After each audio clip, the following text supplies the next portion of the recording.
my own, so you get to hear me mumble semi-coherently to myself about the scripting engine. Lucky for you, Zychronics will be joining in about 10 minutes though, and we'll be working on changing enemy movesets. That's what I've got up on my screen here right now. This is the Vampire Kiwi script. This is something that we reverse engineered a little while ago. I have to mute the YouTube video. At least I know that my sound's working, so that's a good start.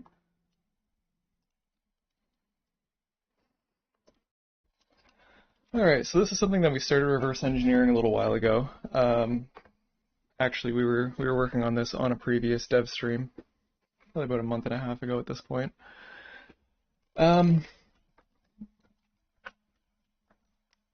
So the thing with the enemy movesets is that they are encoded as tables like this inside of every single enemy script. And they're not all at the same spot, so it's really difficult to kind of figure out where they are. But that's what we want to figure out.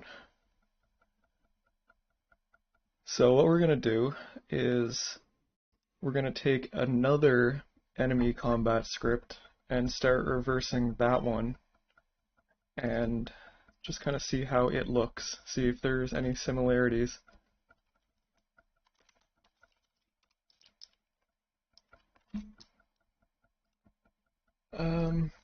Actually, let's bring up the game just so I can get to figure out exactly which script belongs to what enemy, so that we know what script we're dealing with.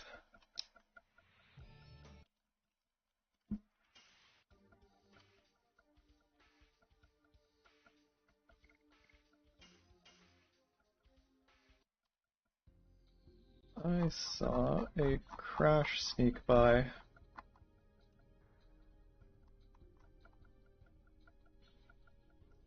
Oh, I know why. It's because I've got Dramod installed still, but I am not using the recommended build 2 build anymore, so I'm just going to yeah, I'm just going to delete these.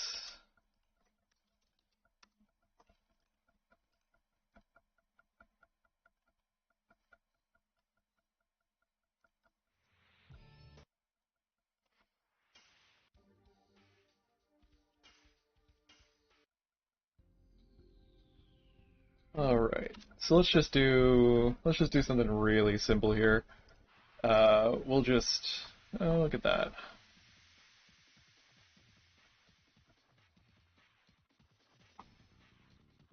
Oh, yeah, okay. So this save, we were playing Hell mode, and we've got Shanna set to Dragoon level 7. So I will just load a different save.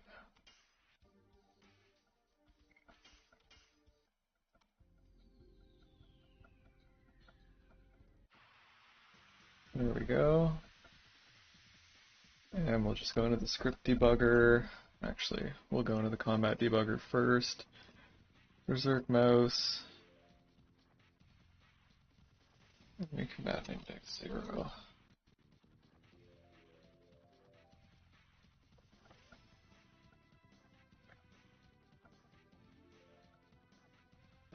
So we just need to see where the script is loaded.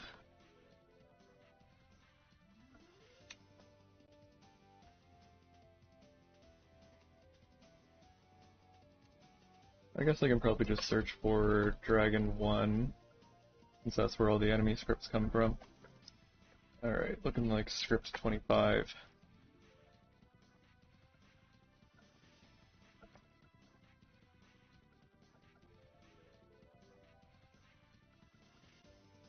Hello? There we go.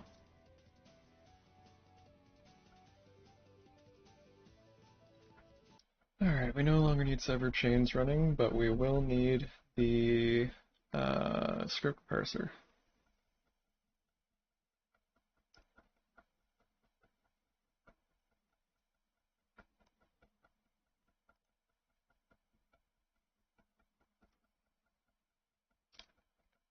I updated IntelliJ, so it's just gonna have to re-index here. Shouldn't take long though.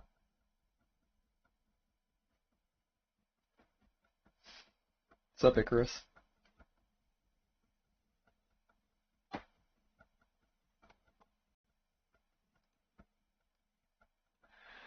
So Zychronix was planning on joining me here tonight.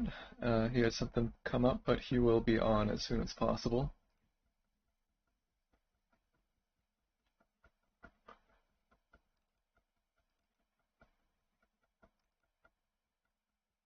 Alright, so this gives us the script disassembly. That is not what I wanted. I want Notepad++.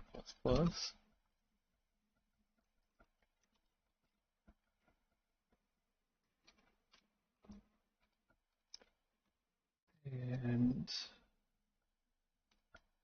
unfortunately, this is the fastest way to delete all of these log lines.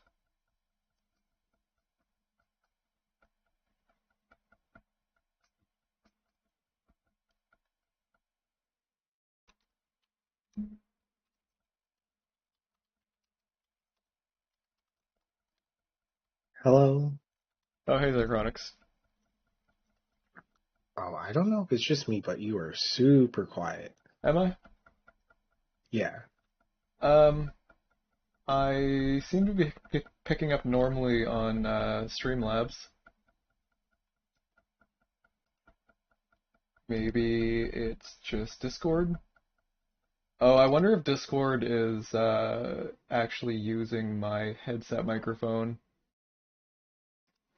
Please hold. Is that any better? Yeah, that's better. Okay, yeah, it was using my headset microphone, which is up, and I'm not actually using it, so.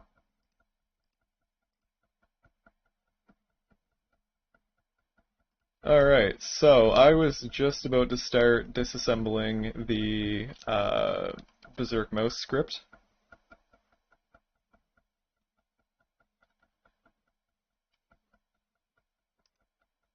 I know TFC found some interesting things. Oh yeah? In the Berserk Mouse specifically? Wow, I'm struggling. The Berserk Mouse specifically, or just in general? No, it was on that vampire kiwi. Oh Uh, yeah. Yeah, we found out some interesting stuff.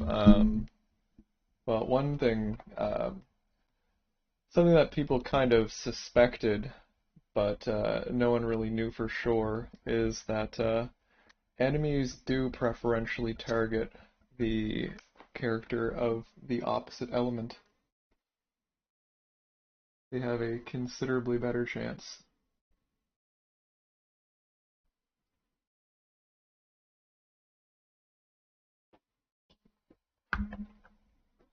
Okay.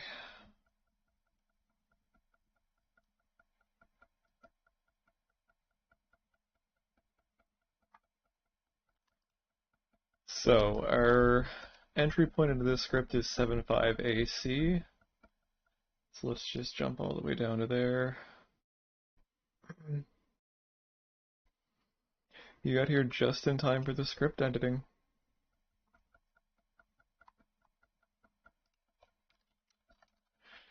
Okay, so I can already see, just from what we found in the what was it, Vampire Kiwi script. This is the table of attacks. Um, it seems to immediately precede the entry point into the script. That's the same as with the Vampire Kiwi. That might be a very good sign. If that is consistent, that would be great.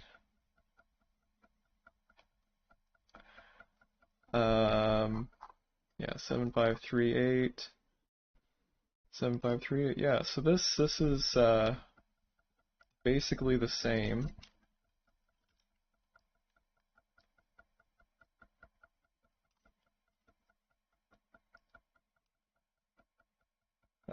So it has different X and Z values here.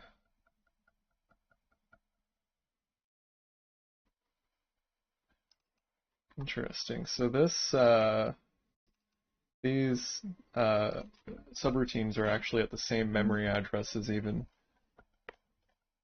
So this is certainly encouraging. I had suspected that when they were developing the game, they had some sort of build system that sort of assembled multiple different scripts together, so that they weren't like literally copying and pasting all this code into like every single monster script, but rather they had like an initial script and a script that has all like the shared logic, like positioning, basic stuff like stun and things that every single monster handles. And then they kind of like built the scripts together into one compiled script. So, I mean, this is only a sample size of 2, but so far we do have at least a bit of confirmation of that.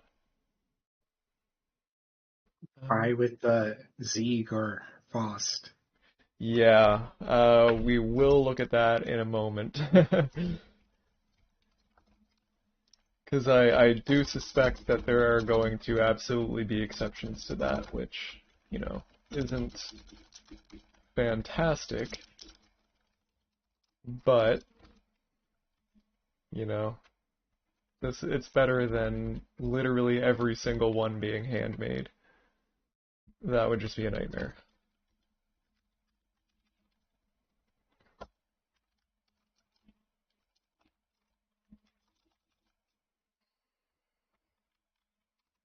Okay. So yeah, initiate turn, same address. Okay, so now this is different, and of course this is different because this is the attack table. So it seems there's going to be a certain point in the scripts where they diverge.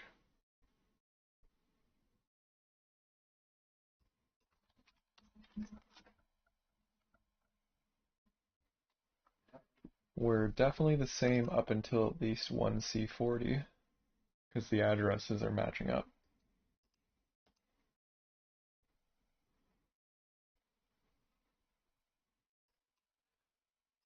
Okay, so this is Berserk Mouse.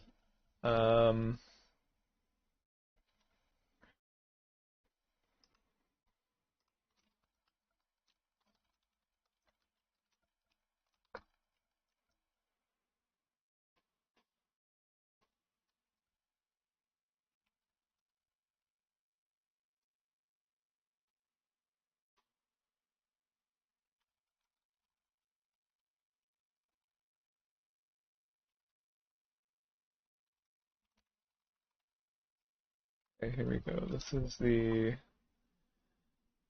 okay. So let's check some other enemies here. Um, can you think of any normal enemy that is unique? Let's maybe check one of the like special enemies, like the OO parts. DC?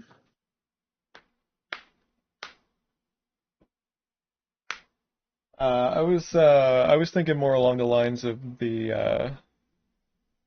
I don't know what to call them, the rare enemies that give you that are hard to kill, like OO parts The and birds, the the birds. jars. Yeah, yeah. Do you want to give me one of their IDs? Sure, 1 second. Yeah.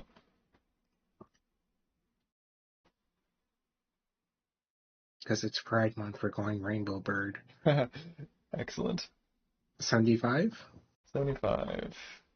So that will be script 76. Oh, it's in Zamboni numbers? It is. It actually is kind of in Zamboni numbers, but only because there is an extra 0 byte file at the start of Dragon 1.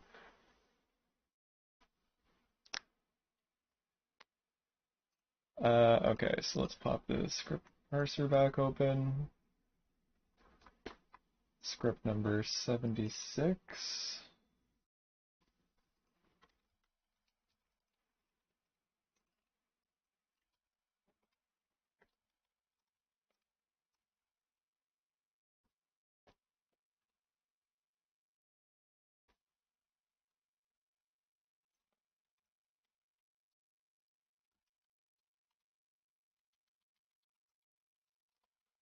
Okay, this is Rainbow Bird. So our entry point is 7270C. And yeah, here we've got our attack table again. We've got our entry point.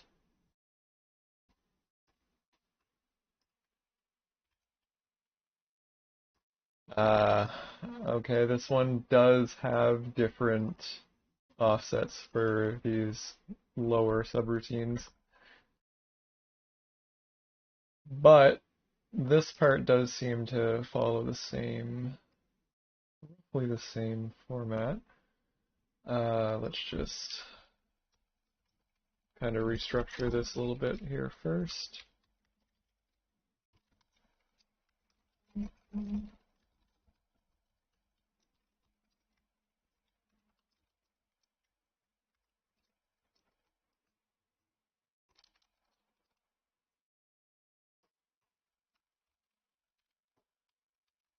72DC.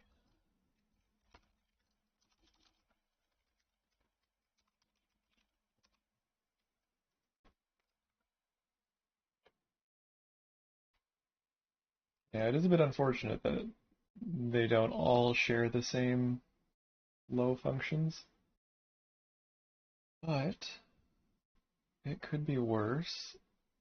It does still seem to be the same format for the main entry point function here, and that's very good.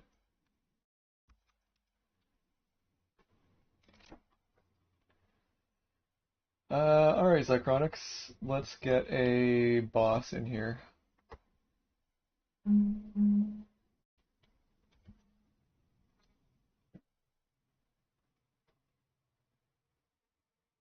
Which one? Or just any? I don't know. Any, I guess. Not Melbu.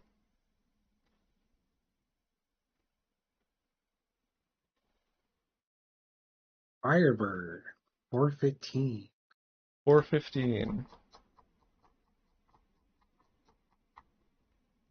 Um, hmm.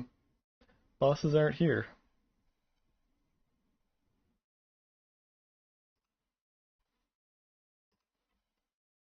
Let's fight the Firebird then and see where it gets its script from. Oh, That you was... know what I just realized? I do not know what you just realized. I gave you the wrong ID Ah, for Rainbow Bird because I'm not looking at the right file. 1 second. what was 75 then? Uh,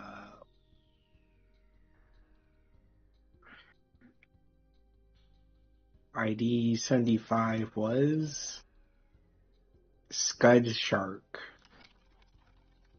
What a name. Were you Rain, looking at encounters? yeah, Okay. Rainbow Bird is actually 54. Okay. So 55. And Firebird is 333. 333. So 334. Okay. Yeah, so right off the bat, the boss script does look quite a bit different than the others. So let's do Rainbow Bird first. Yeah, okay, so you can see when I'm flipping between the three monster ones that I have open here, um, they actually all start off the exact same aside from the entry point block. But the boss script is quite different, which isn't unexpected.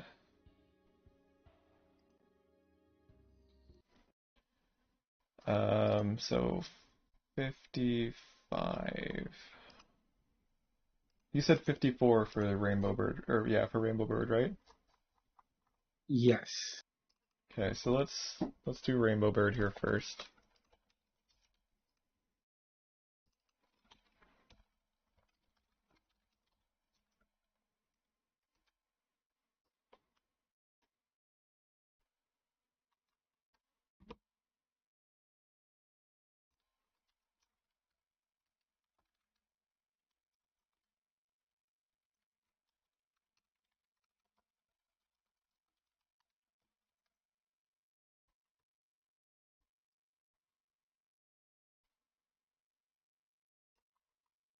Yeah, so it's easy enough to just find the attack table by looking.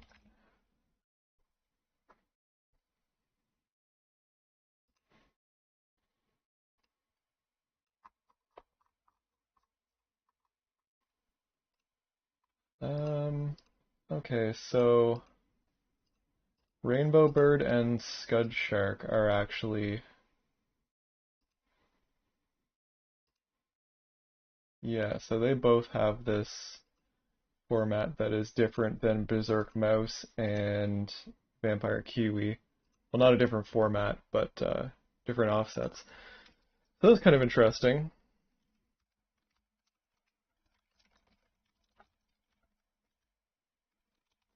Not really sure what to make of that.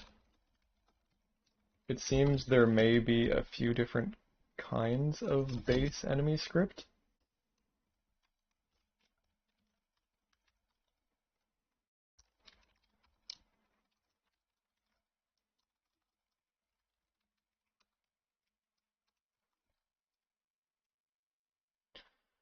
That's odd.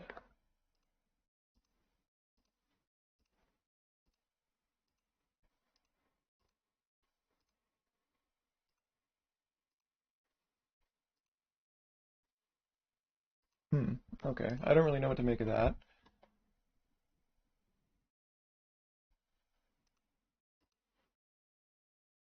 But anyway, Rainbow Bird does have the attack table in the same format. Um, let's check out the Firebird now.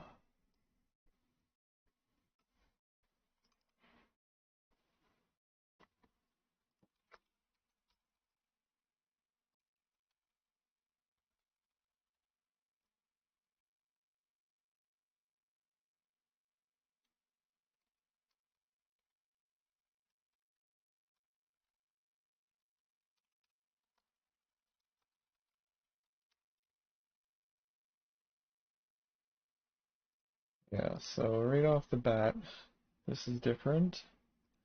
Let's go to the entry point, 3AAC. Okay, so the entry point is actually way closer. What's the size of this? 16 kilobytes.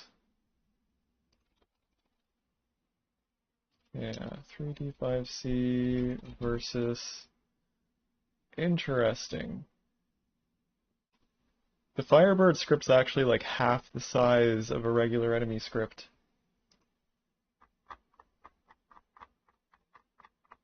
It surprisingly doesn't do a lot. What's it got? It's dive attack. It's like fire wind, and it summons volcano balls. Oh, and the Hmm, peck attack. That's literally it. But I right, think all normal enemies, like TSC found, they can do the guard and whatever, all those special abilities. right. Okay, so we do not have our attack table immediately preceding the entry point.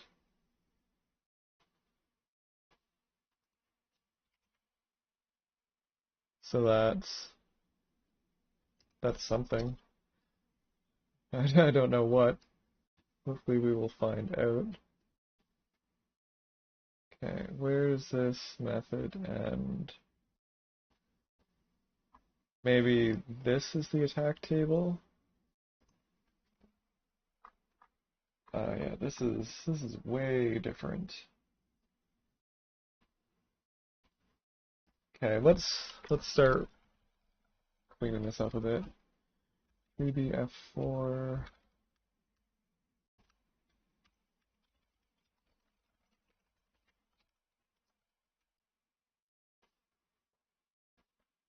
Rolling too fast.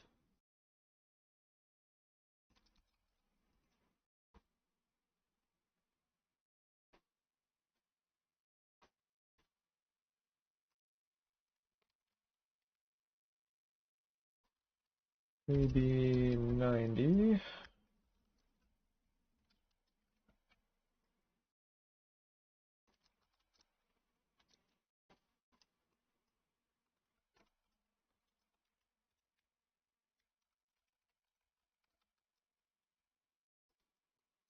Oops.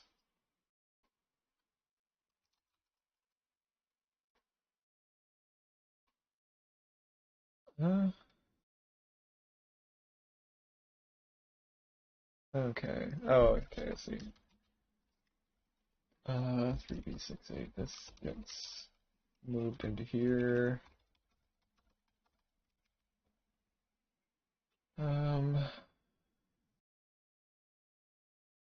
This is unfortunately messy.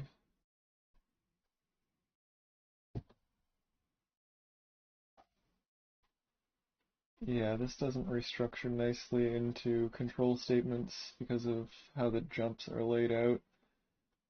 But I mean, it's not the end of the world. This isn't particularly difficult to understand either way.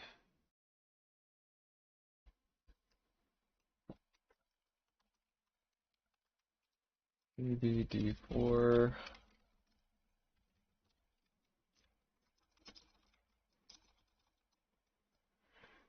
Yeah, all these 3B F4s.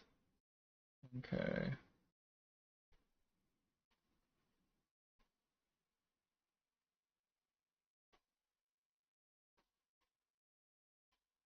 Three A D0, that's probably the loop, yeah, 3A D0.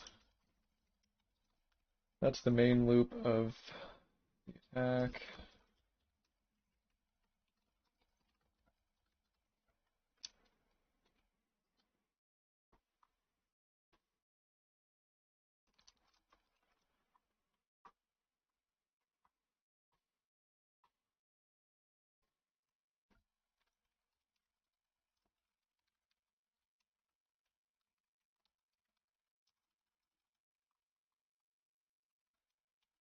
These ones are easy to restructure, but that other one is not.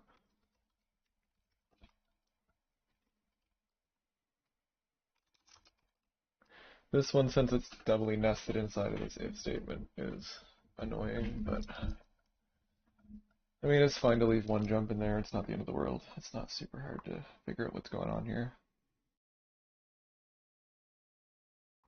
Okay, so we've got actually two different tables here.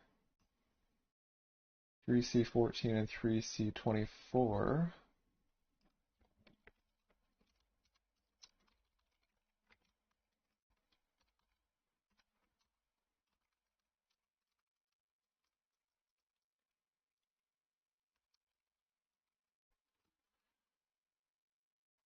Hmm.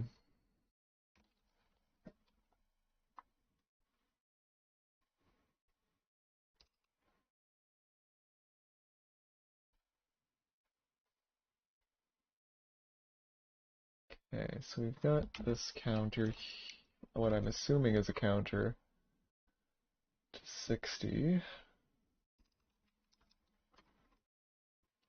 Yeah, this is going to take a little bit more effort to understand than the others, because this is all completely different. So this is a Death check.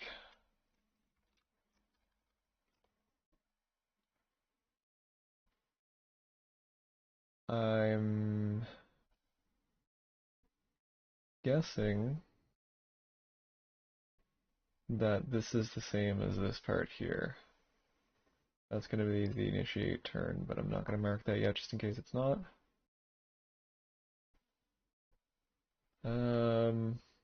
But we've got a lot more logic here.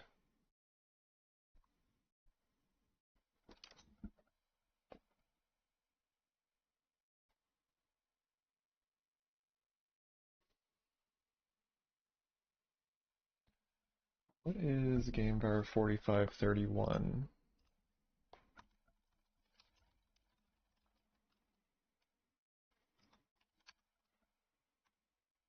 Wow, this search is not fast today. 45 is combat bar, 31 is something. Cool. Not helpful. Not helpful at all.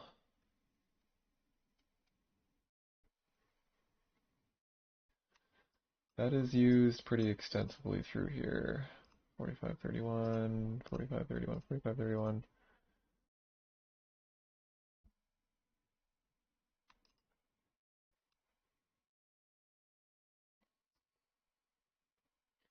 Okay, I just noticed that storage aid is being overwritten here, and it's actually a random value. So it's just using, I'm assuming these are random attacks.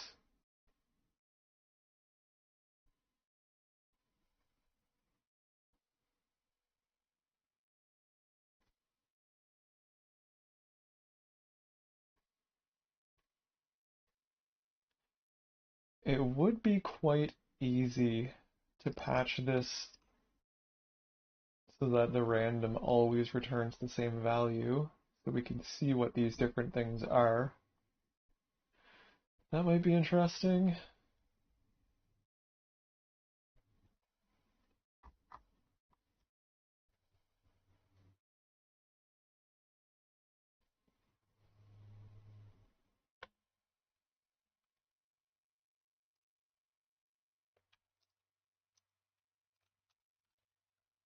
This one is in fact the same.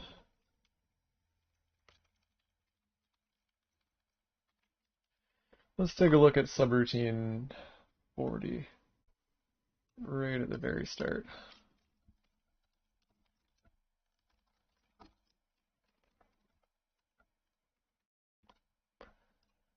And we will also jump here and see if it's the same.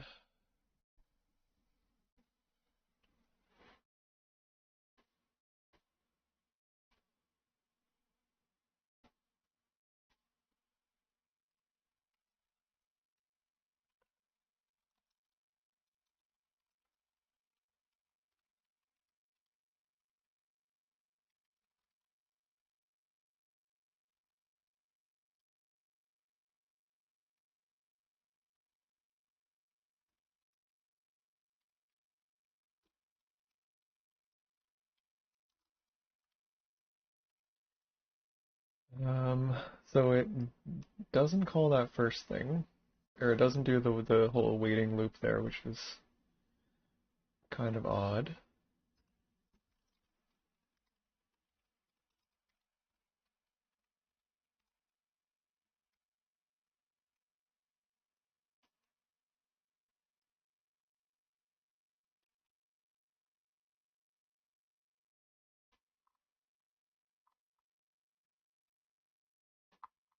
Okay, so that gets the Bob slot.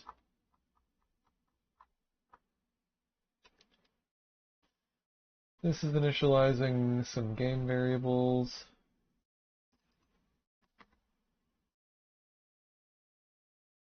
Yeah, same as here. I missed some copying.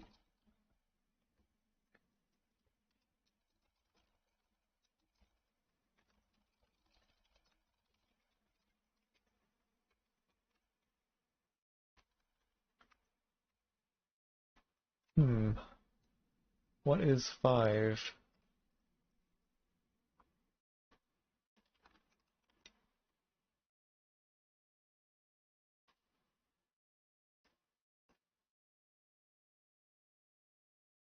Interesting that we've got that docked as X20. TFC must have put that there. Yeah.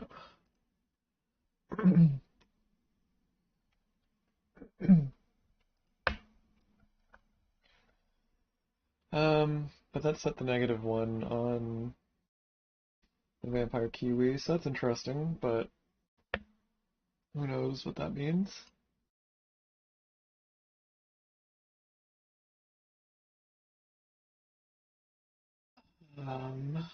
Oh, this is...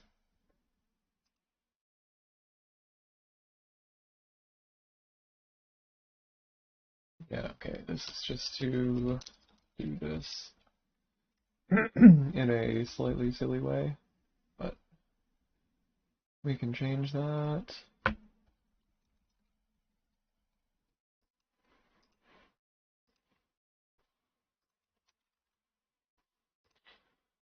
Just make that 129.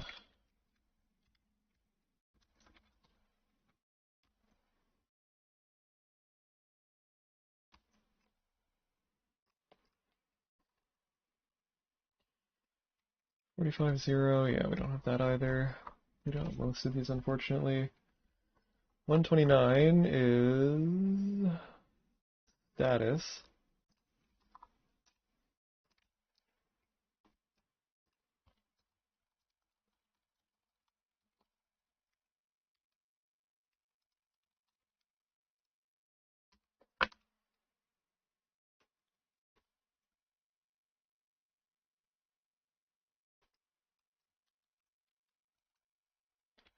One O C.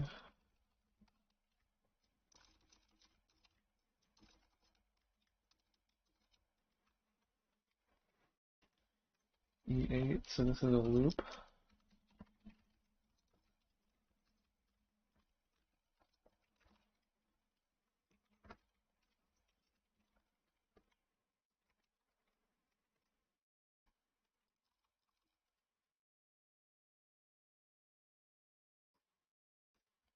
Oh, look, my script disassembler actually marked it as a loop. Good for it.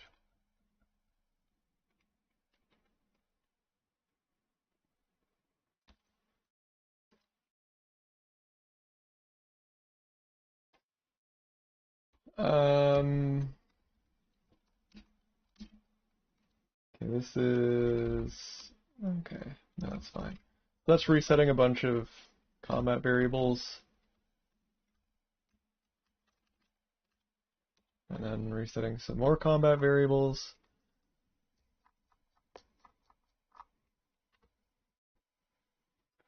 Yeah, don't have anything for those either. So yeah, Zycronix, that confirms my suspicion that a lot of these combat variables are used for just kind of like general storage for bosses. Well, that makes sense, I think. We increment 45.0.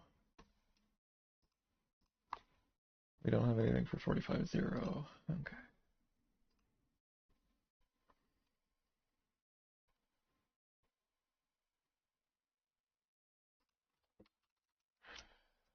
Kind of weird. 45.0 is incremented, then storage 8 is set to that, and then 45, whatever this value is set to storage 0, which would be my ID. What?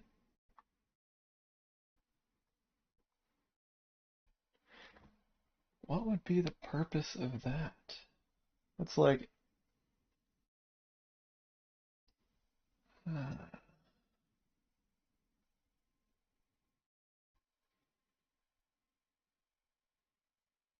Okay, I'm not going to dwell on that for too long.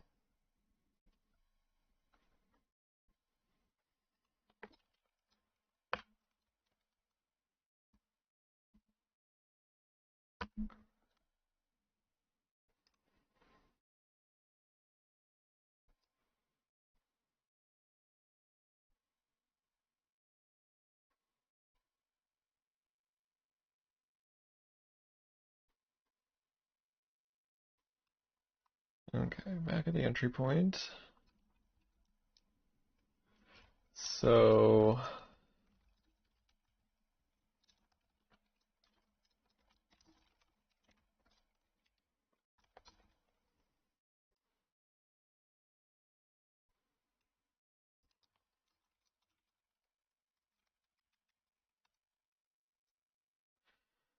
that is basically the same as that method.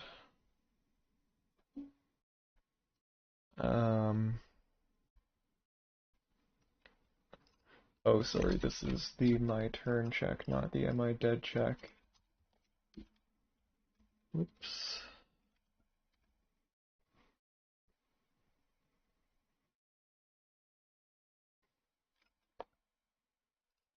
I wonder if there's any other calls to that. No, there's not. So that's just a really odd way of storing the ID, I guess. Anyway, again, not going to dwell too much on that. Okay, so we will check out where, there it is, okay. Couldn't see my cursor for a second. Okay, so 438. I'm gonna guess this is also similar. 438.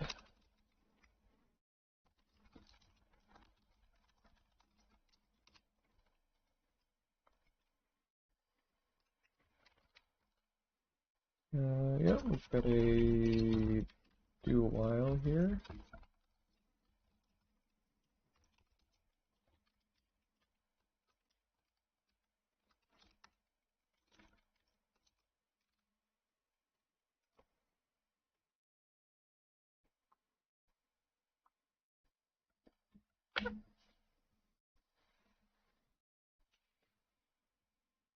Okay.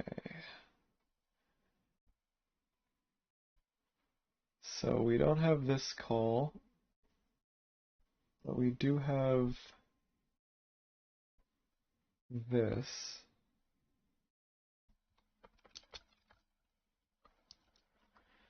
252. Oops, wrong window.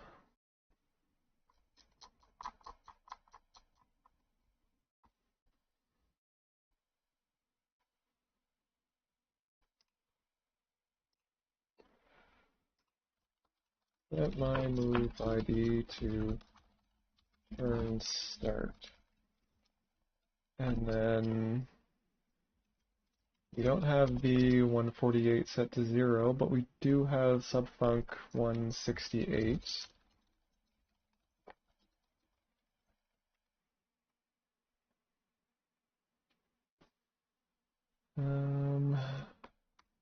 We get another set here. What is 63?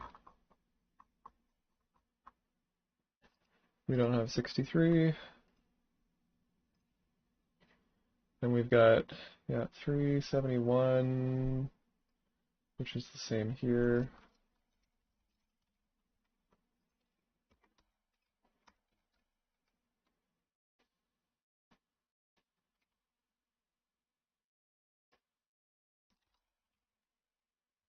This is the same. Same.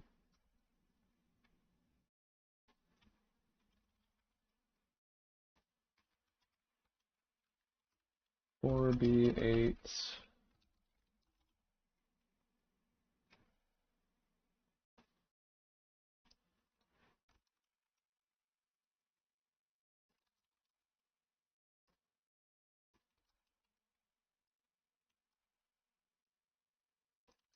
Firebird doesn't have material shield, does it?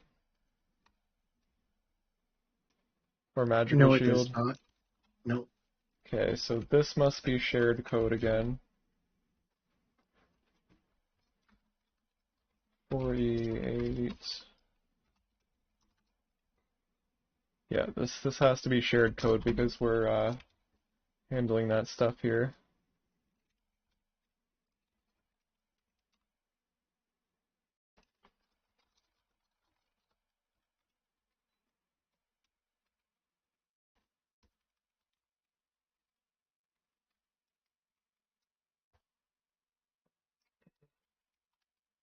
F2C.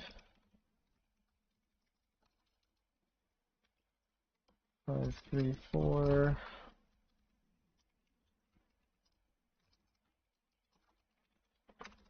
And we've got our return. Okay.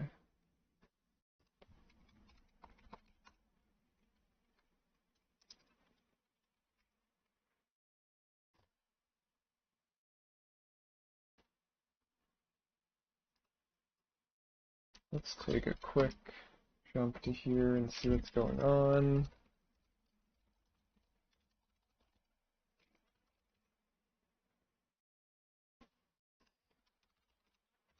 Okay, so this again is the same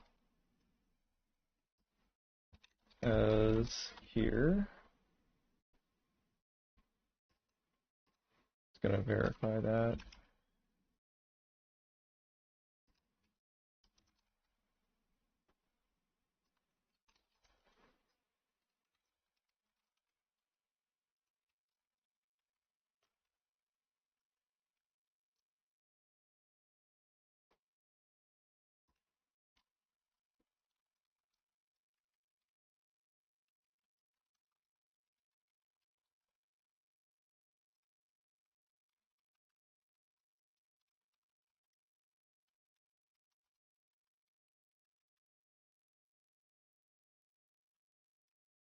So that's the exact same.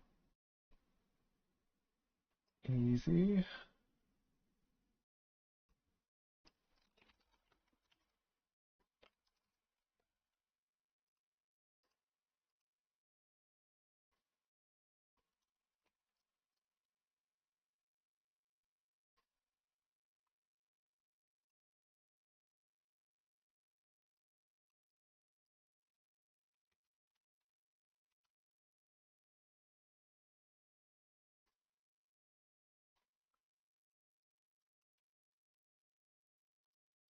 Okay. Means dead. This means unable to act.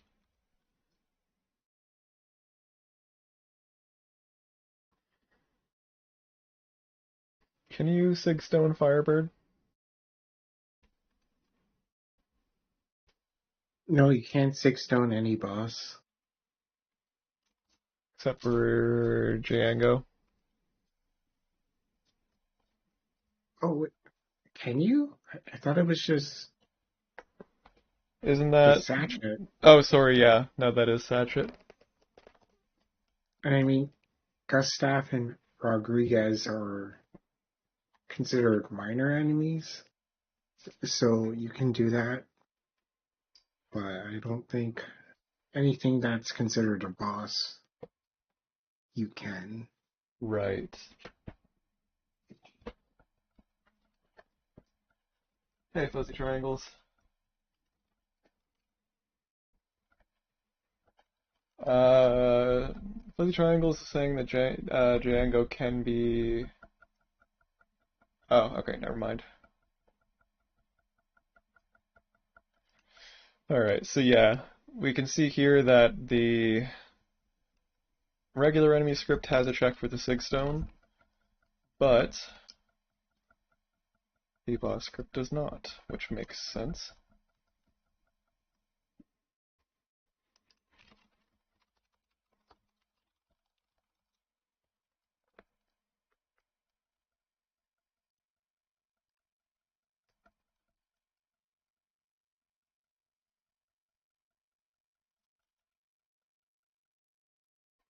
And there's also no check for stunned,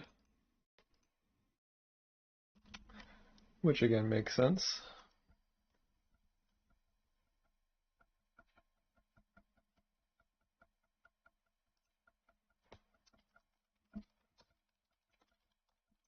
DC.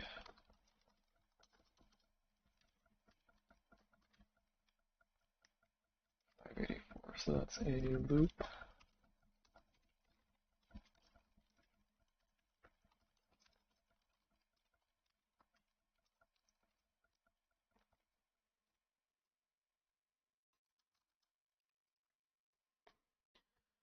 Alright, is this the exact same?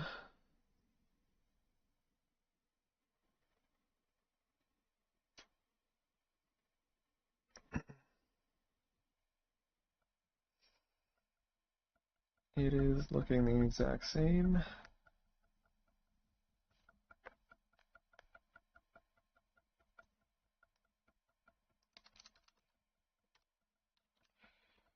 Yeah, so that is the same as this method.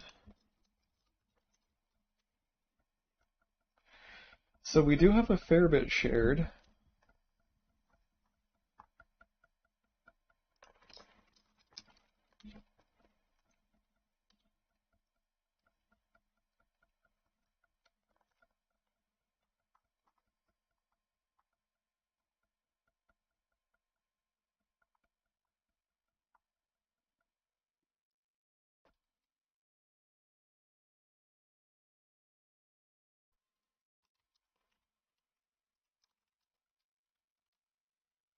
Okay.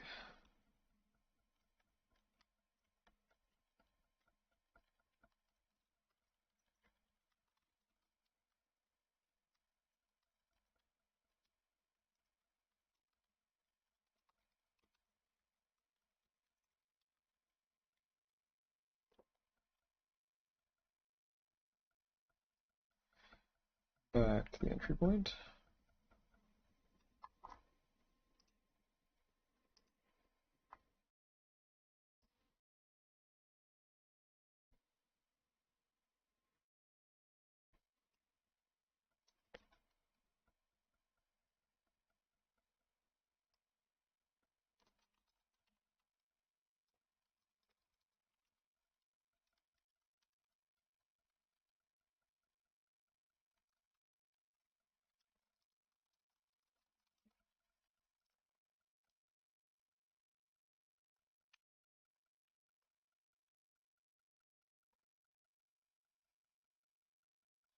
Okay.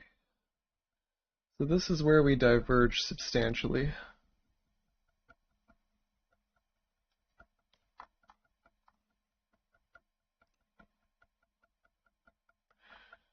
Okay, time to go full screen. How do I... There we go. Okay, so we're going to open a second copy here so I can kind of compare and contrast. Here we're going to jump back to 438. So we need to figure out what 4531 is here right now.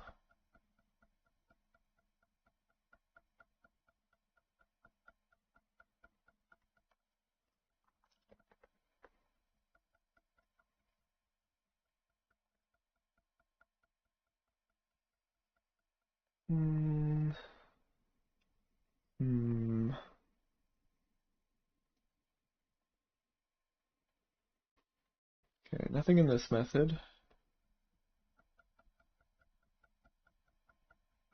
Let's check 57C.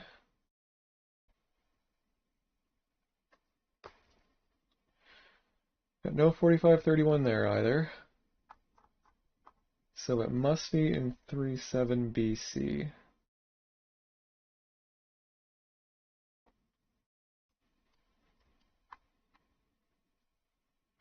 Oh right, this method basically does nothing. So what is it in that first method then? At the very start of the script? 4531.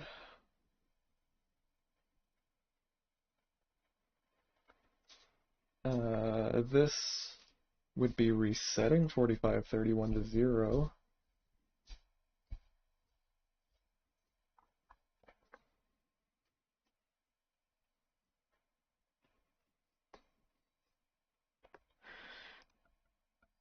Okay, so maybe this isn't set by at the start of the script. Maybe this has meaning somewhere else, and various flags might get set on there during the runtime. Yeah, we don't have anything for that. So let's assume for this first turn, this must be 0. So that means we aren't taking this branch. And again, this must be 0, so we aren't taking this branch either. So we're going to jump to 19C.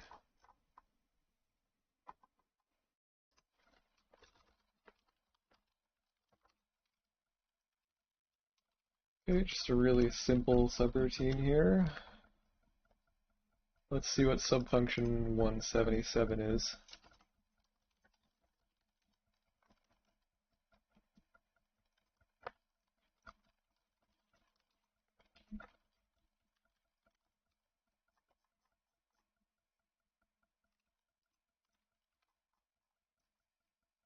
Alright, so we are reading a stat.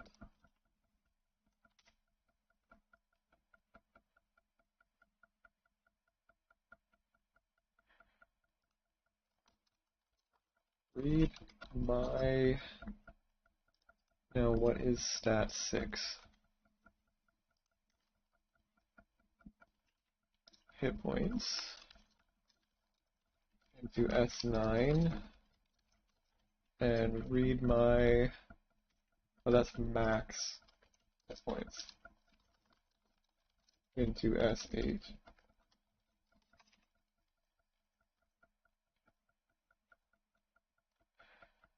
So...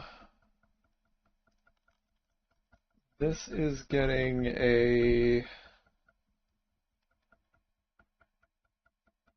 basically a fraction of the current hit points.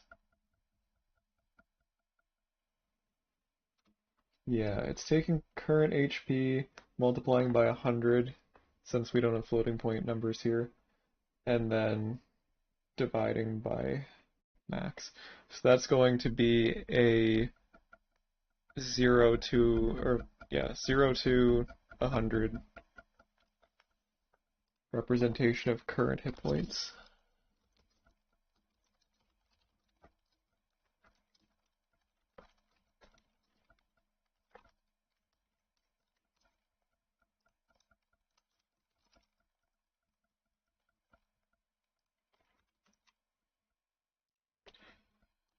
In S8, I should say. That's pretty important.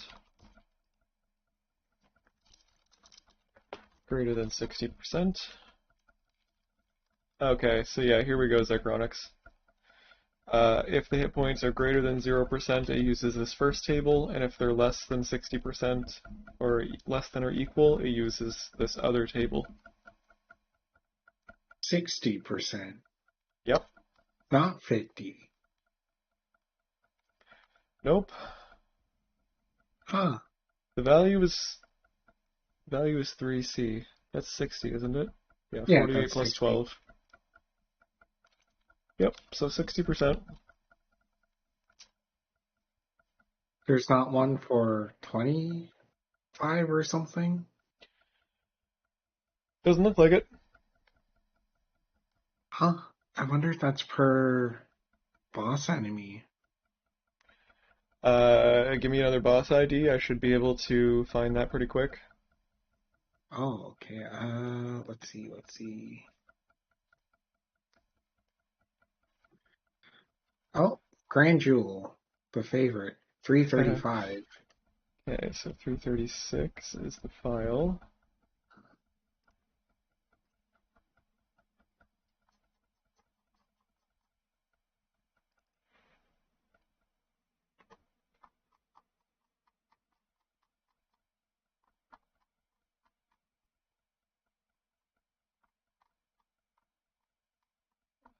Might be able to just find it.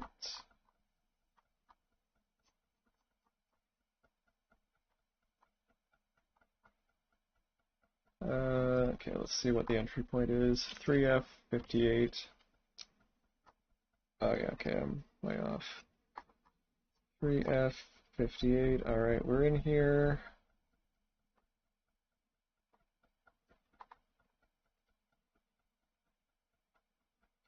Yeah, so we've got a lot of similar stuff. We've got different flags. See in 2 and 4.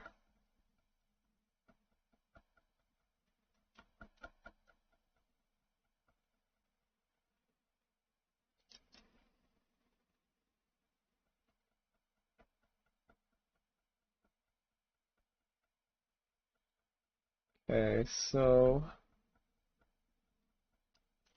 Grand Jewel doesn't have a hit point check.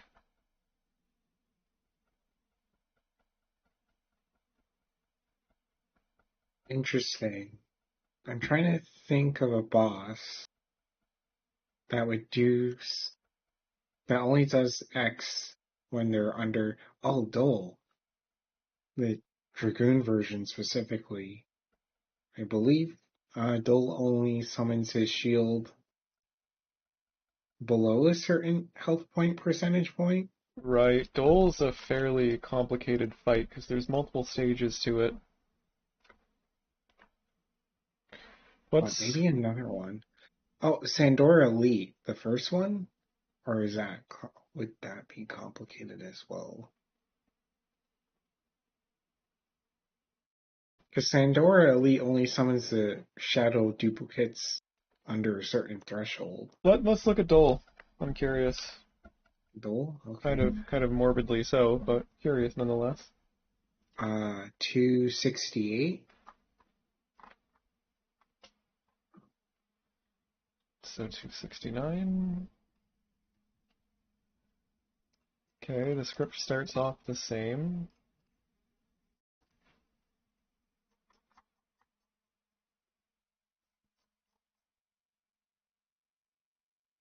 $269.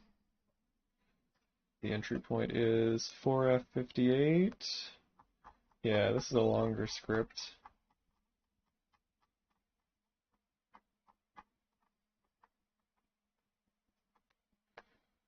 For F58. Alright, so starts off kind of the same. There's a few extra sub-function calls at the start here.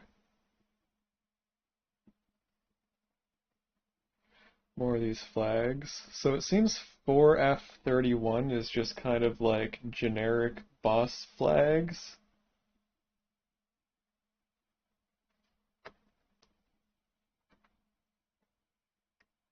Dole has a lot of flags actually.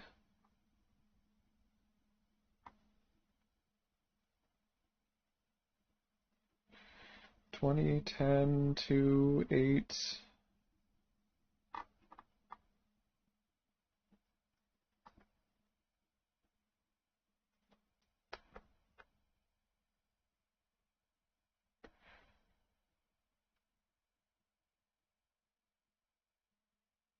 Yep. So this is a hit point check right here, greater than or equal to 50.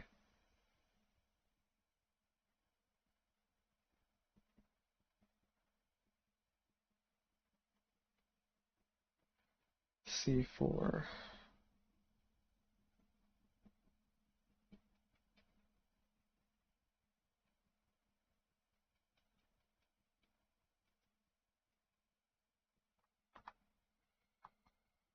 Um, okay. So this is more complicated than that.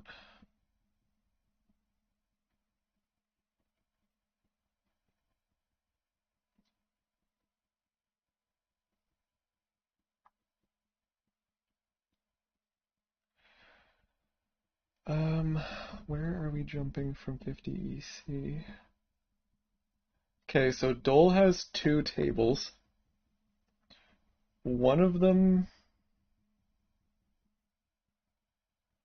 might be turn-based, like based on the number of turns he's taken. And then if his hit points are lower than 32, he jumps way down here to 5250.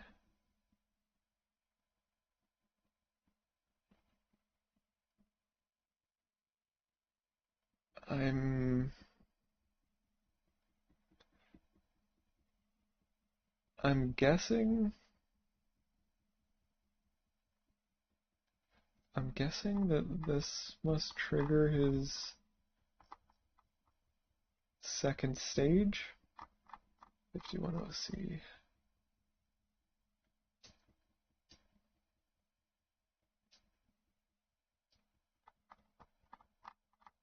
F9 4. Yeah, okay, so this is interesting. So that's gonna be something for another time. Because yeah, there's a lot more to dual script than there is for the others. But that is interesting.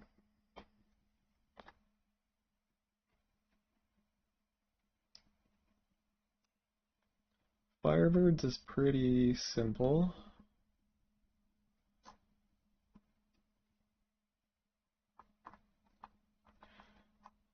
Two F8.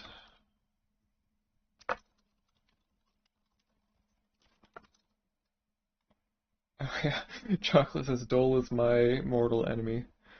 I don't remember exactly what happened to you at that fight. I seem to recall you having to fight him like way too many times.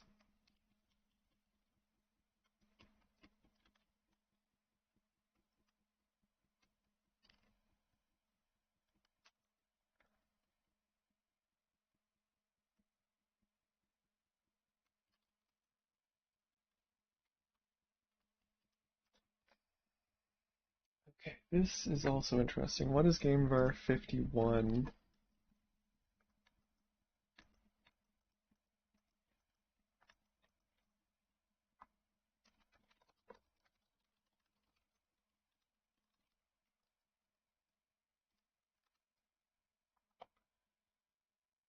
Um, okay, a live character count. Interesting.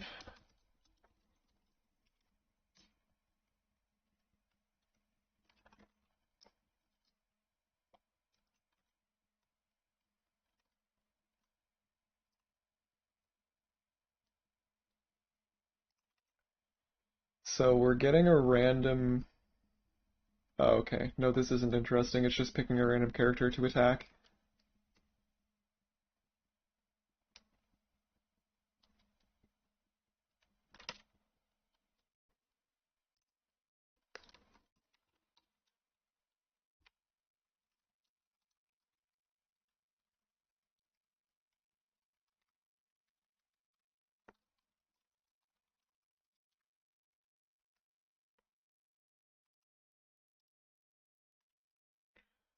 I spoke too soon. It's not actually interesting.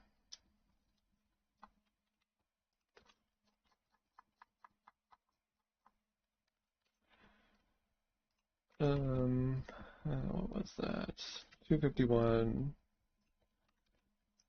Keep all tabbing to the wrong spot. 251 seems to be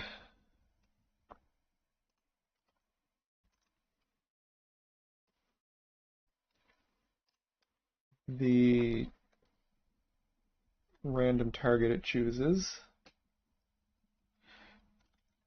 But then, okay, I'm pretty sure, yeah, okay, so my alt tab is actually just not working properly. Okay, there we go. I'm not just incapable of alt tabbing to the correct window.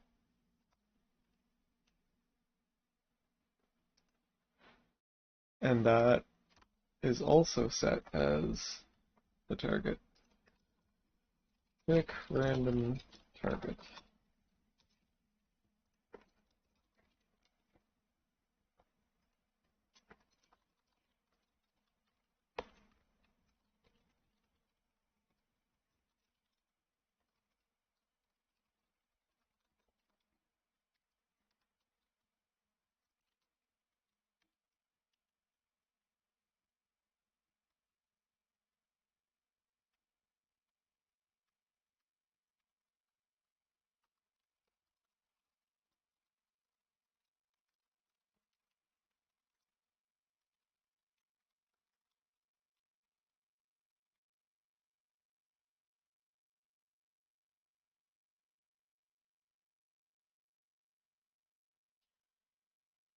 Okay, so for these relative pointers. We need to multiply by 4. Hello?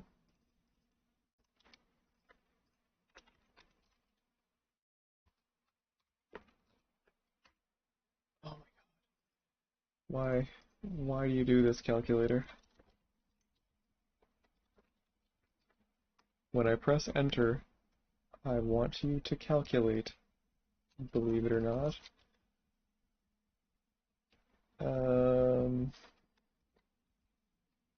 Okay, there we go.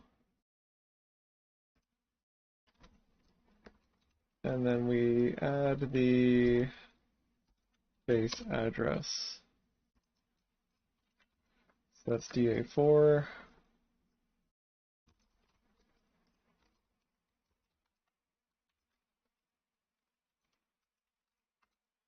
And the other 3 are DE4. Must be pretty short attack methods. It's only a few tens of hex bytes.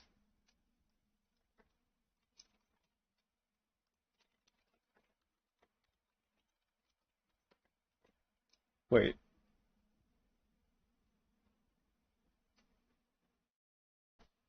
That's also DA4?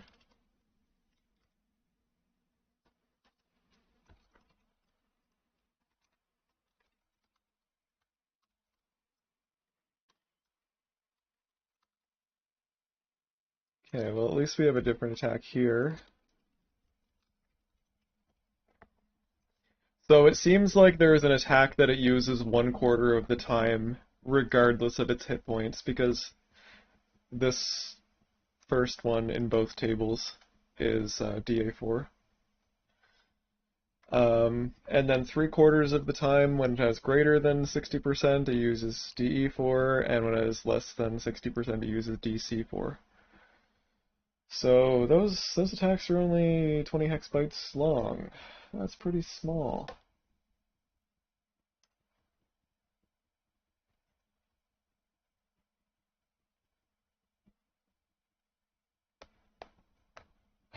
Well, AZ, magic attacks do the most damage if you use Shanna.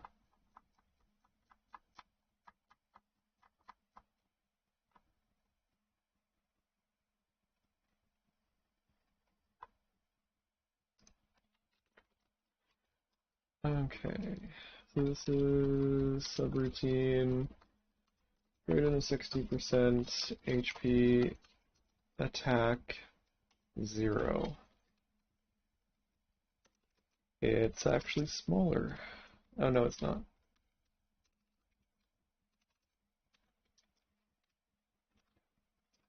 Okay, see, they're just basically running a method and then calling a subroutine.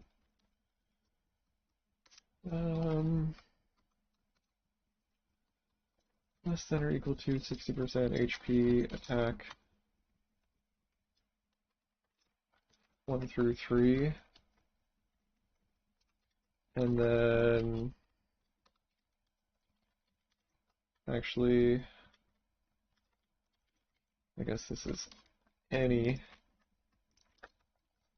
percent HP. And this is greater than 60% HP, attack 1, 2, 3.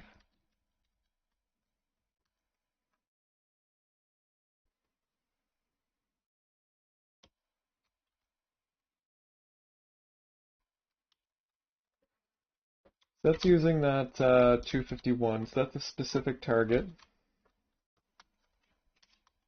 We're going to see what these subfunctions are. 639.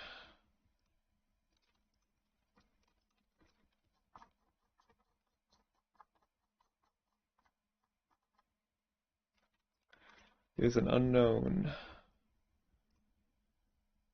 Yeah, okay.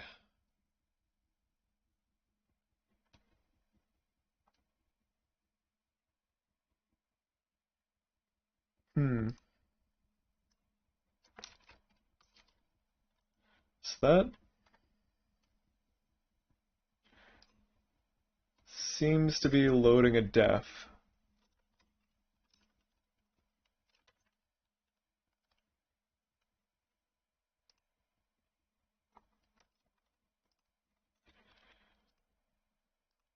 Um,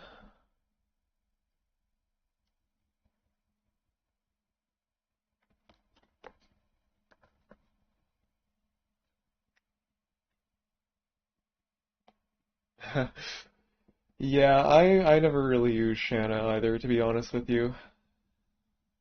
I'm sure that upsets Psychronix greatly.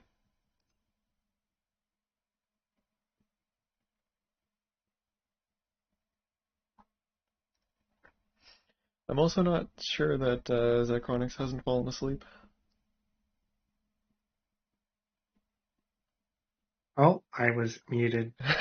Yes, not using Shanna is very upsetting. Imagine not using the best character in the game.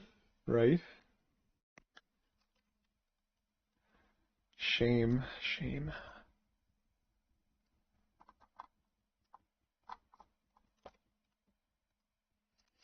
Okay, so we are loading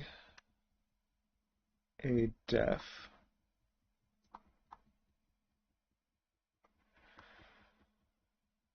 Um,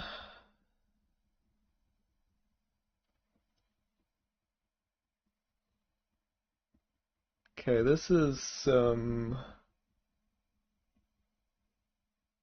weird ass code. Why is this necessary? Why not just pass the file index?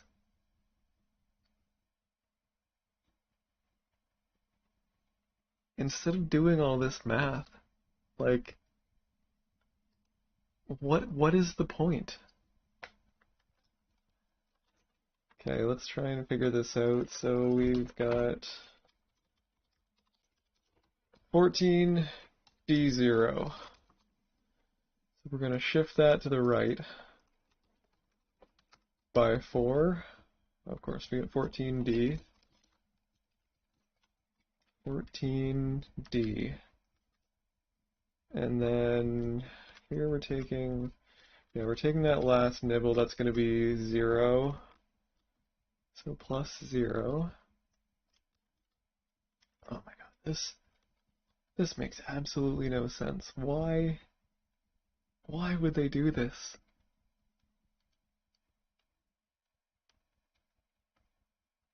Okay, so this is going to be 4D times 2.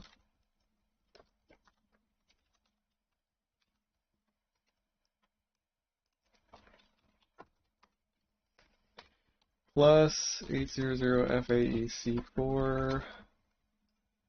Now we are going to open up Ghidra so we can examine the memory there.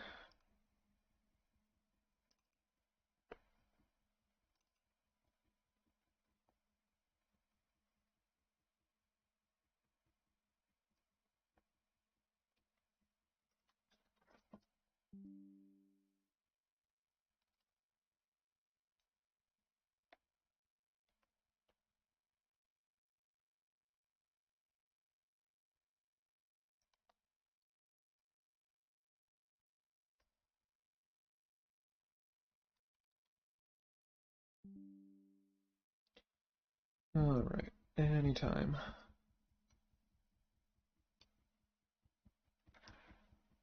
I do all of my dev work on my laptop, so anytime that I want to open Ghidra, it has to download all the files. We need to be in the battle overlay, don't we?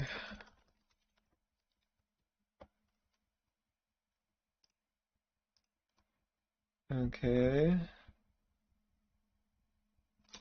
So that's just 14. X14, okay.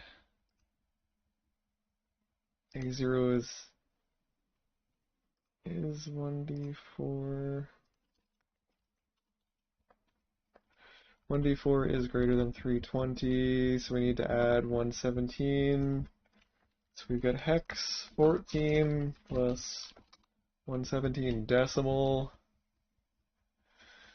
And then we subtract 1 and multiply by 2. And then we finally have our goddamn file indices. Plus 4945 is 5217 and 5218. Was that necessary?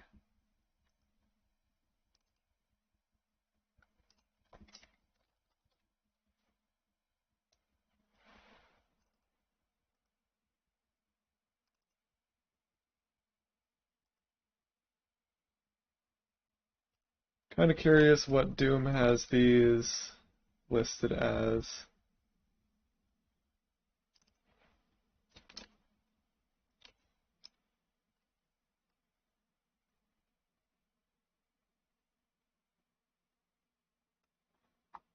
$52.17. Look at that.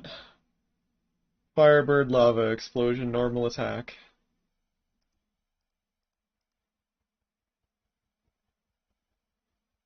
Well, we did the math right.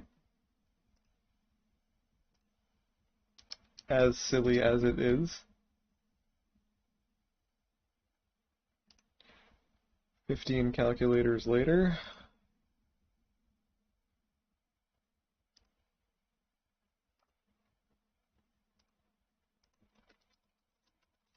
Load, def,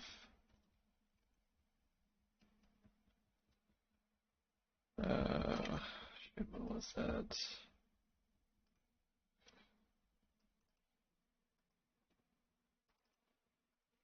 Yeah, 5218.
It seems to be loading the same def there.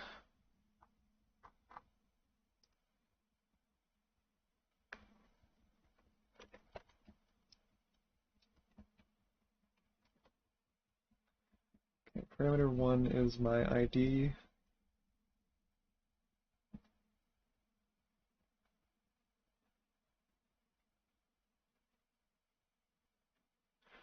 But that branch is broken anyway. So who cares?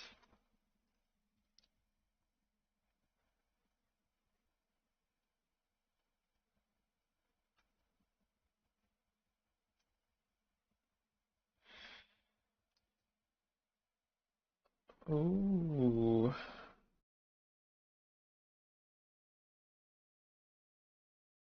Okay, we might have just figured out what this field is.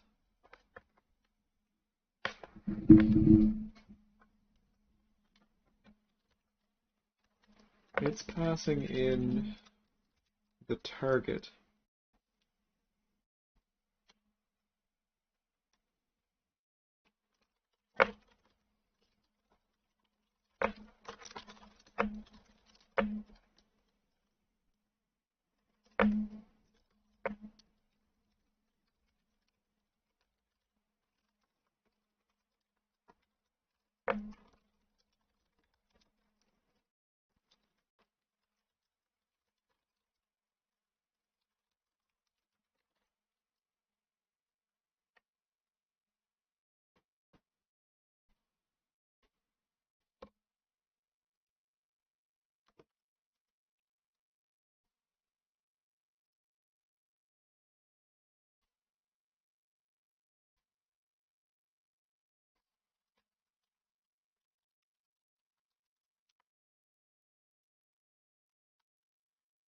Yeah, that's gotta be the target index. That's kind of interesting.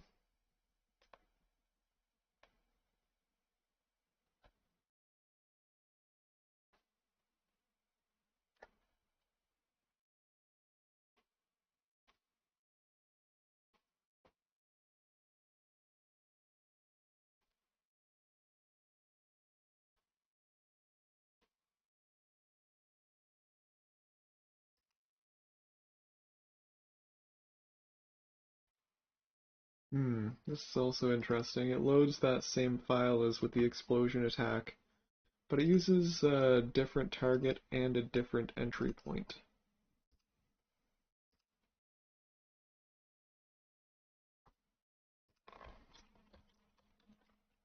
Let's see what this 6.5C method is.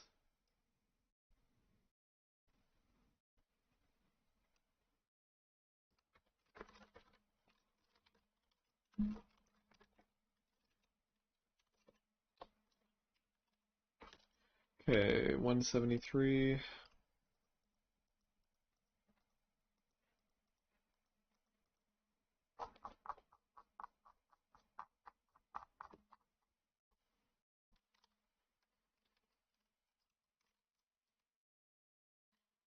Okay.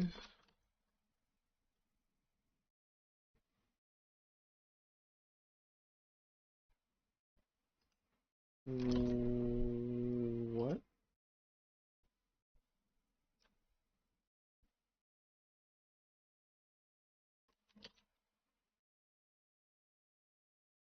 Oh,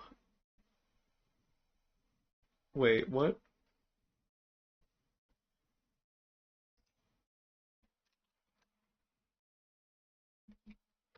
Okay, that is actually a different method. Okay. That makes more sense. Gonna say it dies after using that attack, but no, it doesn't. Okay. Everything's fine. Everything is fine.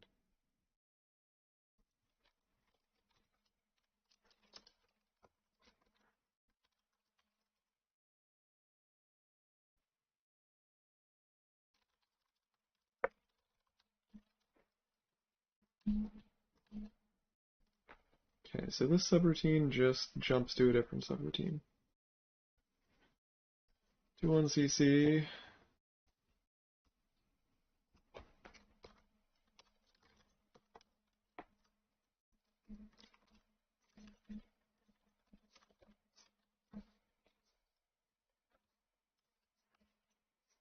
Mm. 2218.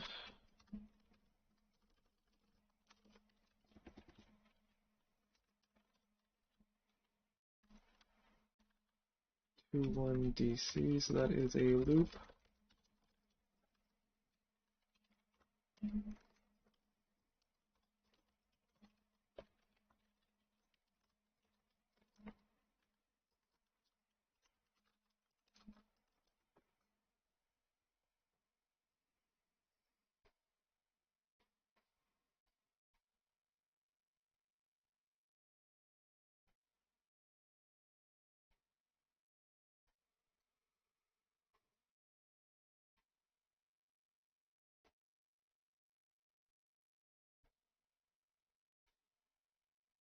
Okay, so this is just,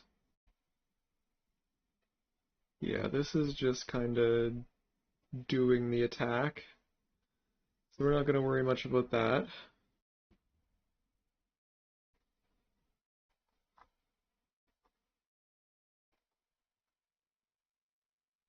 And I think at this point, we understand enough to say that bosses are not going to be doable automatically. We will not, for bosses at least, we're not going to be able to automatically find and change the attack tables. However, for regular monsters, I think we will.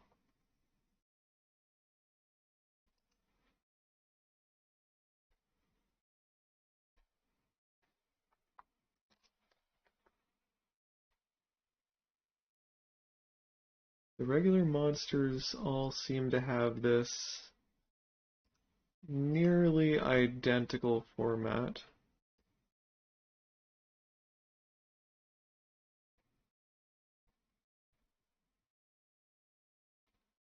What was this? This was Berserk Mouse.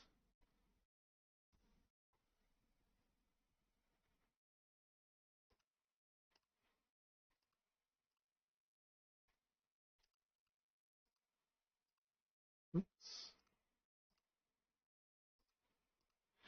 Yeah, so look at this.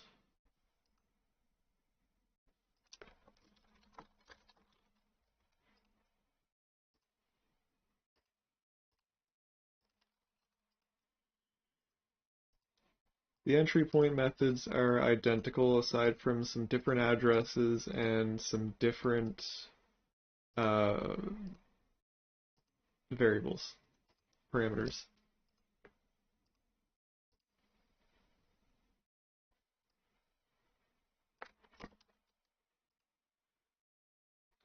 Which one was Berserk Mouse? I think it was this one. 75 AC? No. 1770? No. 7220, yes.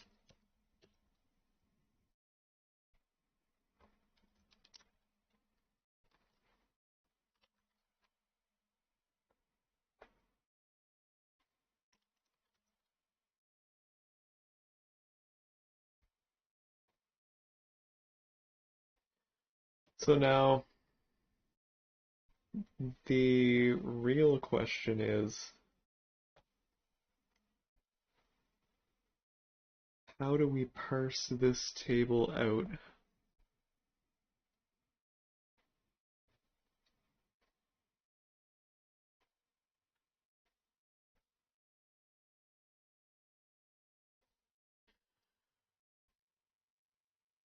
Well, Zychronics, one thing one thing that's still an issue is actually adding new attacks. Because we will need to swap out or add in entire functions, right?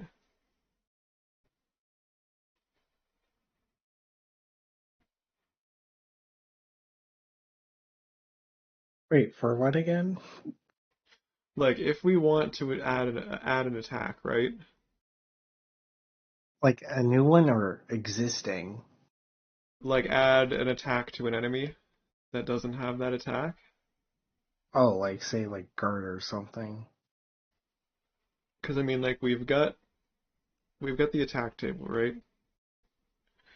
But I Right. mean, they're pointers to subroutines in this script.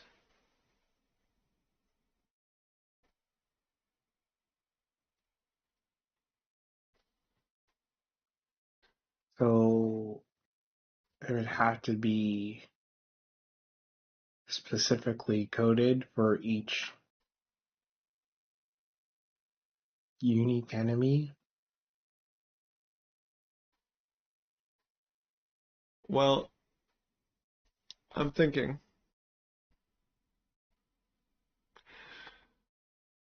I'm thinking there's the possibility of us finding where the attack table is referenced.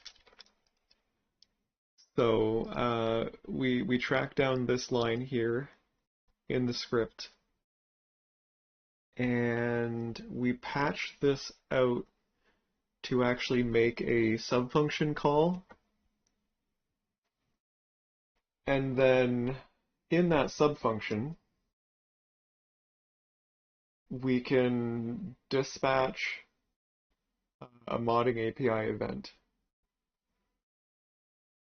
And a mod can choose to handle that event and run the code to do something else, or it can allow the code to run normally.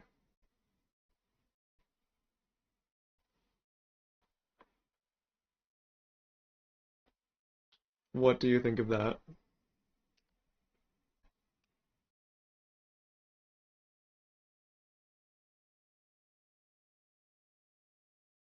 I'm not too sure.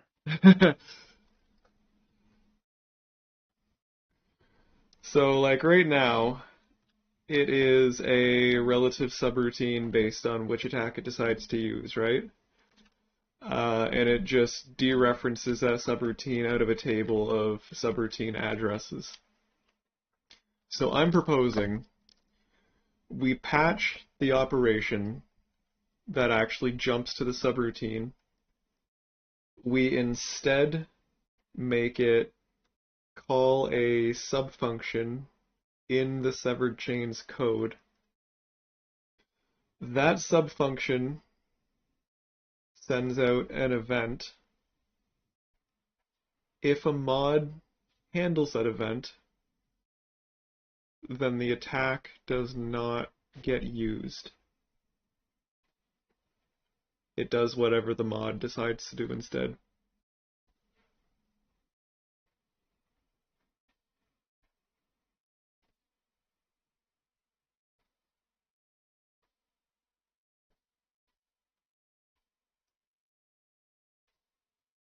I guess that could work.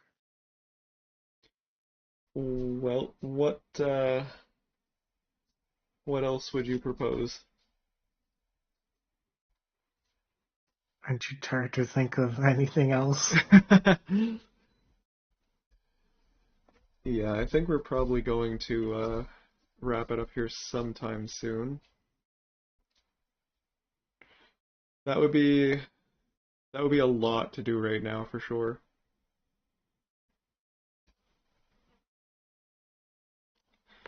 So, I mean, in order to do this, we're going to need some kind of script lexer. So I mean, like we've got the script parser here, but this thing is dead simple. Um, it doesn't really do any tokenizing or anything. It literally just converts like op by op into a string. Like this is basically it here.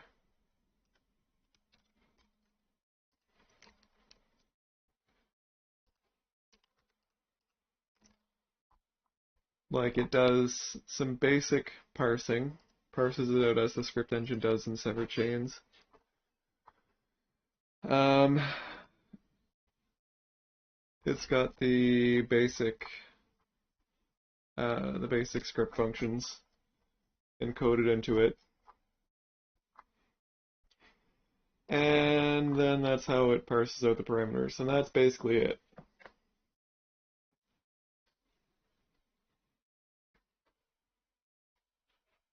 So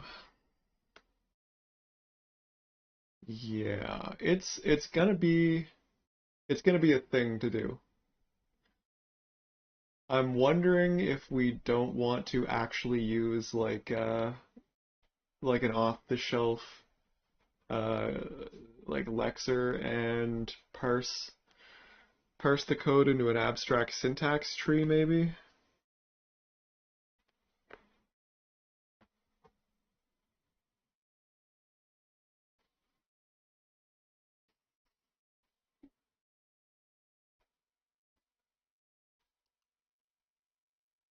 That would certainly make it a lot easier to edit things. I mean, we're doing some editing in severed chains in the unpacker. Let's pop one open here. Oh, it's too simple. Yeah.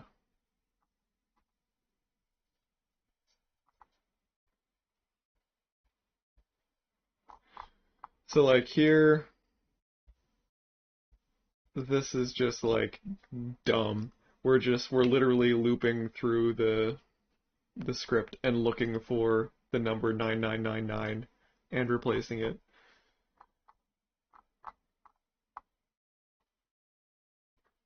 here is Well, the I mean, it most, works. it certainly does work. Then there's this. And this is just bad. Like, what does any of this mean? You can kinda almost figure it out if you look at the variable names, but then we're just copying to these memory addresses and like, yeah, it's not good.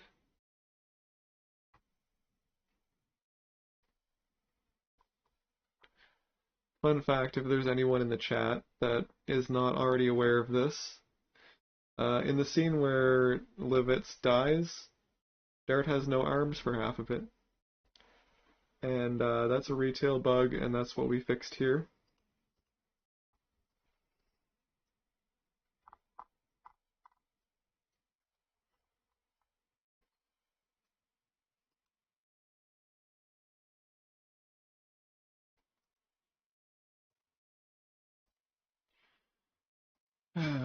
So yeah, anyway,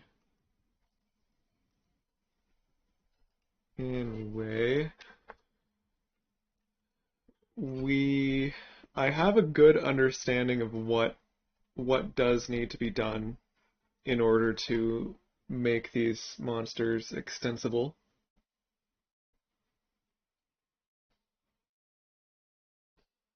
It's not going to be easy, but it will be doable. I think we can probably do this without doing like a full ass like script parsing overhaul or anything. Um, we can just extend the size of the script um, and jack a new subroutine into the end. Um, and that subroutine can do whatever we need to do. In this case, it will be calling a script function. It will have to pass the script function the address of the function or the subroutine that it expects to be calling. And that is about it, really. The rest is just handled in the severed chains side. So let's jot some thoughts down here.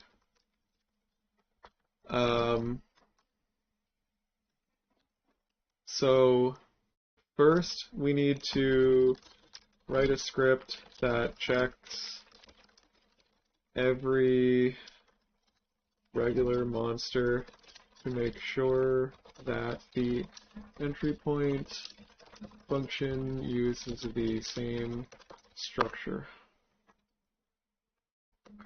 Oh, also, I'm going to note bosses are a problem. They are going to have to be patched manually because they do not use a specific structure.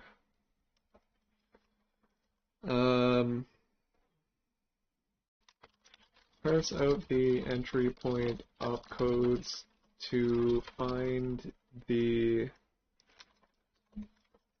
subroutine, the relative subroutine call to the attack methods.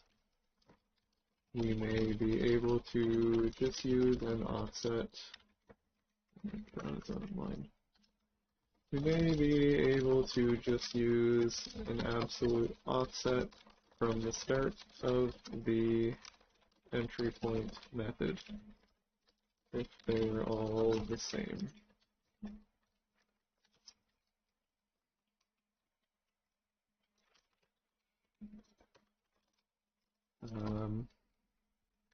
Expand the script files to add a new subroutine to the end.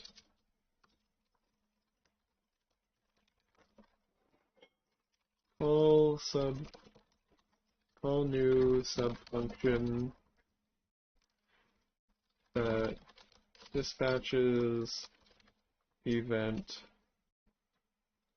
to see if any mod wants to override the attack.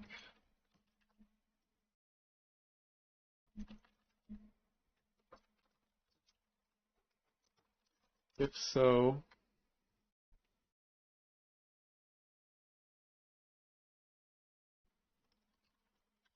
subroutine simply returns after subfunction. If not, subfunction will jump script to the expected attack subroutine.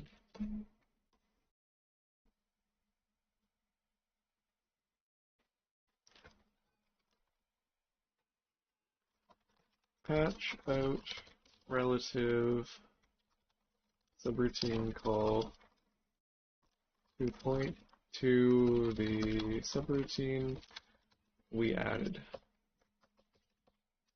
And I think that's basically it.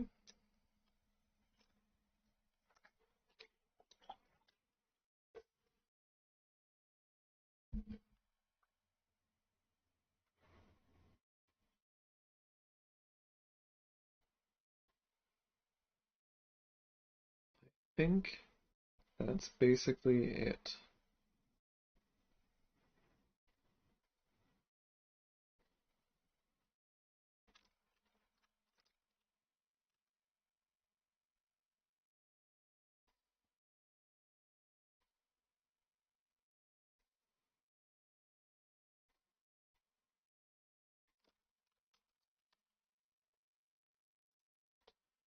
Okay, so I'm going to create a ticket here with this information.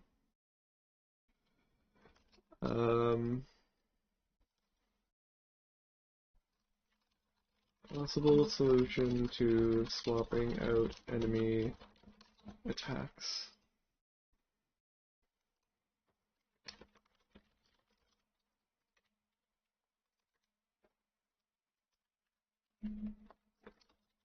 Since they don't have a set format.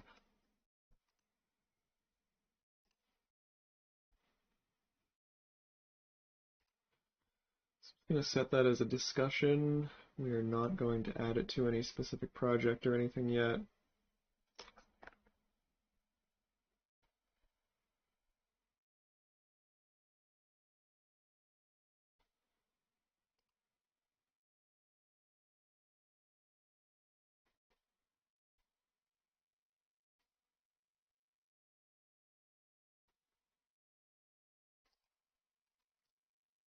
Alright, well, I'm definitely not going to start this tonight.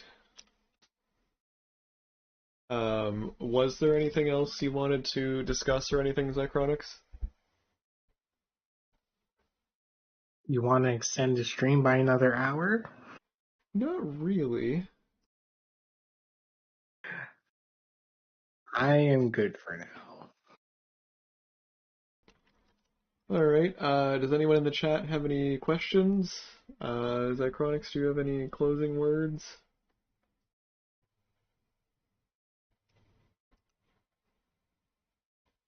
No. Well, that was one closing word, and I'll take it. I'll take it. We'll just give chat a minute to catch up here.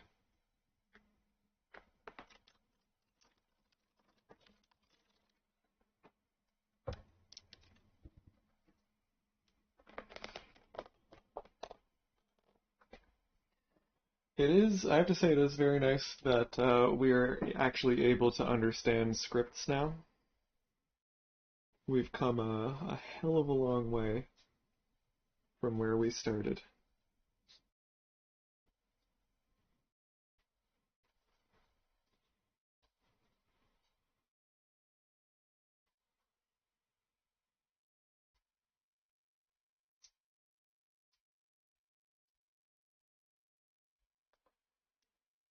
Yeah, it doesn't sound like anyone has any questions, so I guess I'll just say if for some reason you want to encourage this behavior, you can subscribe or donate to me on my Ko-fi account, kofi.com/monoxide. Link is also in the description and the chat. Shout out to Azerthiel, Retro Consolero, LOD Fan, Zycronix, Seeger_PL, and 2 anonymous donors for recent donations. And special thanks to my monthly supporters, J-Man001, Deningrad, Sparta, Zach, Vorthod, Chocolate, Platinum Sarge, Doom Metal, Milk Lizard, Matt, and